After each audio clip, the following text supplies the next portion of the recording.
열림은 성도 여러분 안녕하세요. 6월 첫째 주 지저스 스토리에 함께 해주셔서 감사합니다.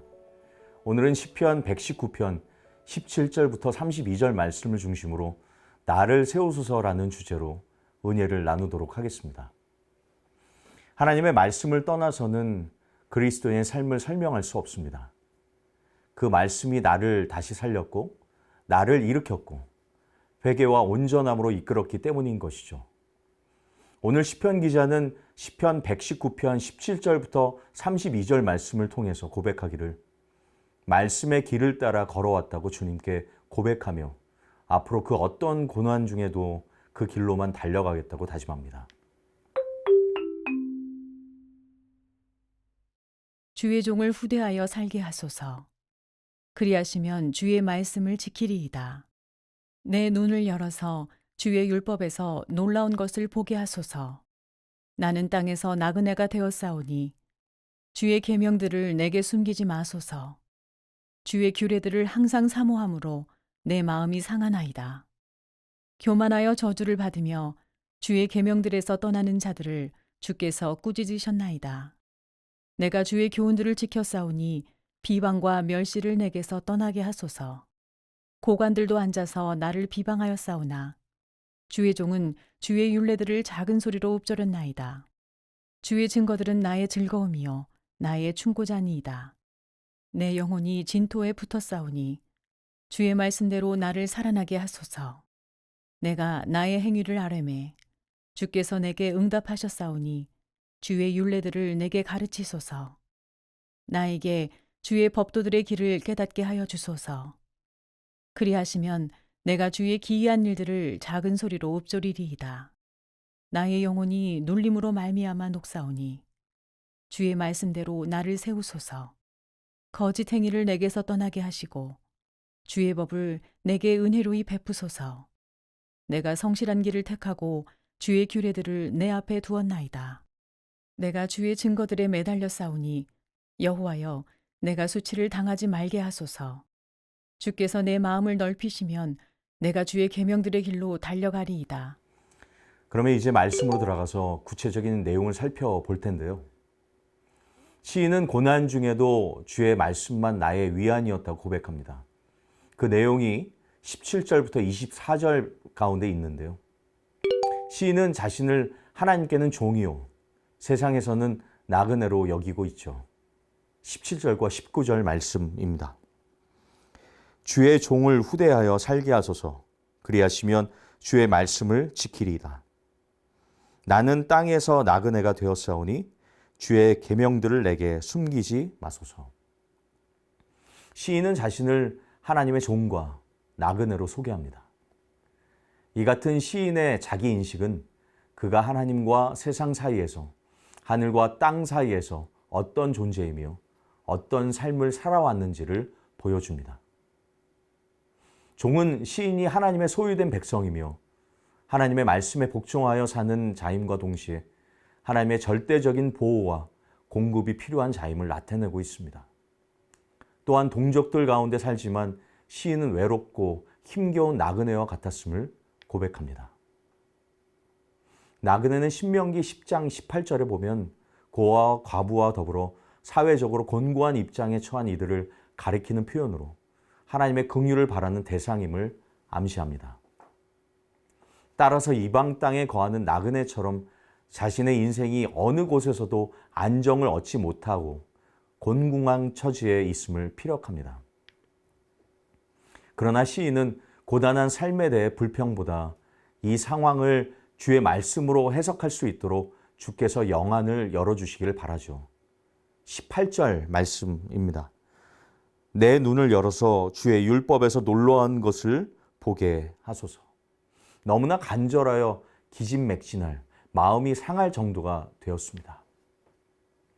권력자들의 횡포에 맞서 그를 돕고 옹호해 줄 이가 한 명도 없는데 주의 말씀까지 보이지 않는다면 시인은 살 소망을 갖기 어려웠을 것입니다.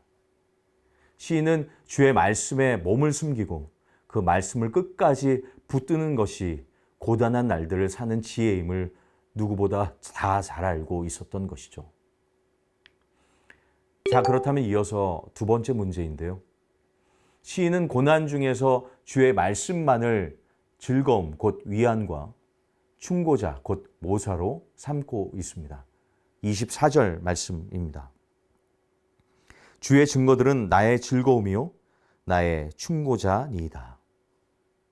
시편 119편은 구체적인 삶의 현장에서 말씀에 충실히 살다가 애매히 고난을 당하는 상황에서 오히려 그 말씀을 더욱 새롭게 깨닫는 중에 나온 생생한 간증입니다.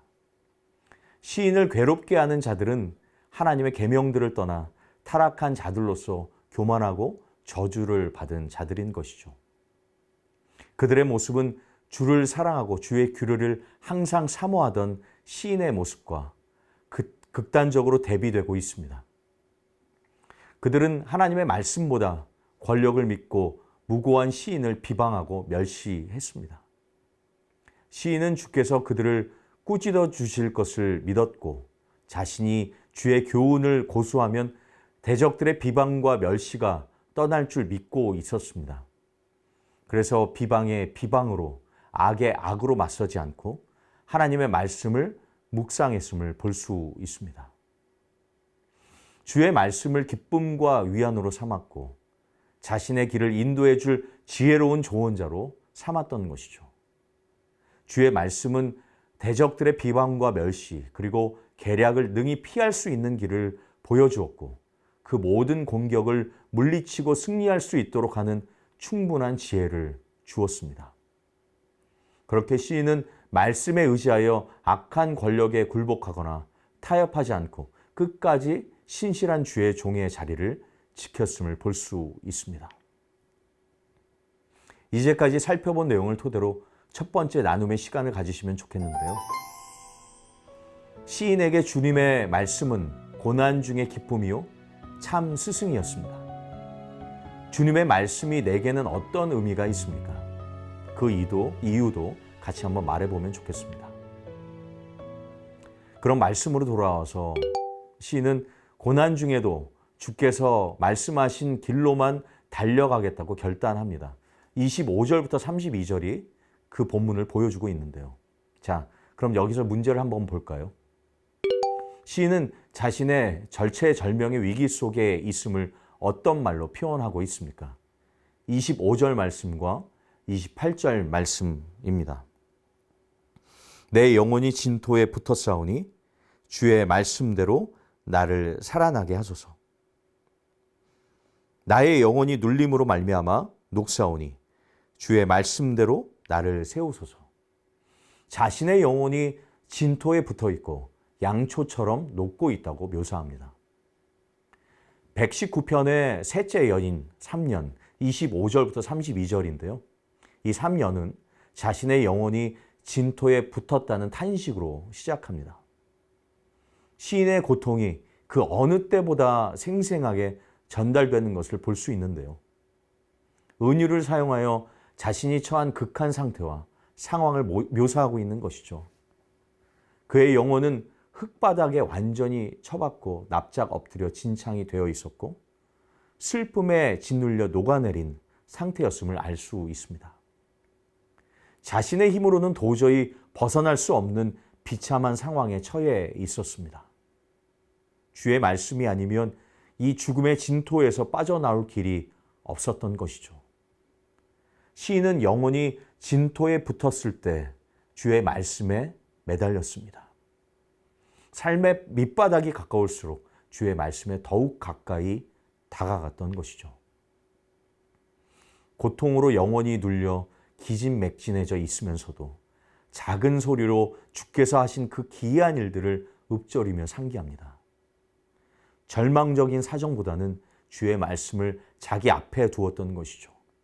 그리고 말씀의 약속대로 살아나게 해달라고, 수치를 당하지 않게 해달라고, 자신을 세워달라고 요청합니다.